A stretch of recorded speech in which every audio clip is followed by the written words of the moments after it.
One of the big issues that provokes the idea that science and God are in conflict is the idea that many people have of God, actually.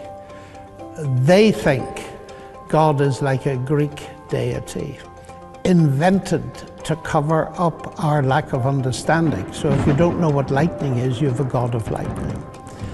And we call a God like that a God of the gaps, because once we discover how lightning works, the God disappears. And if you define God to be like that, of course you have to choose between God and science, because that's the way you define God. The God of the Bible is not a God like that. Genesis says, in the beginning God created the heavens and the earth. That is, he created the whole show, everything. The bits we do understand, the bits we don't.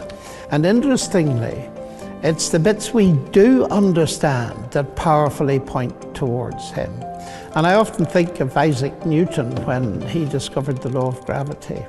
He didn't say, now I've got gravity, I don't need God. What he said was, what a genius of a God that does it that way. The fact that the pioneers of modern science, as we might call it, like Galileo, Kepler, Newton, coming up to Clerk Maxwell, were believers in God, I'm not sure how well known it is.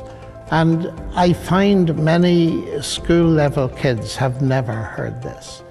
Because, of course, it means that far from belief in God hindering the rise of science, it was the motor that drove it. The reason for writing Can Science Explain Everything is to show people that actually the truth is that science points towards God, not away from him. And also to go into the question of the rationality of Christianity. Not simply can we reconcile science and faith in God, which we can, I believe, but to show that Christianity is a rational belief system. And we can think about, for example, events like the resurrection of Jesus rationally. We're not going beyond rationality or committing intellectual suicide. So that's basically the reason for writing the book.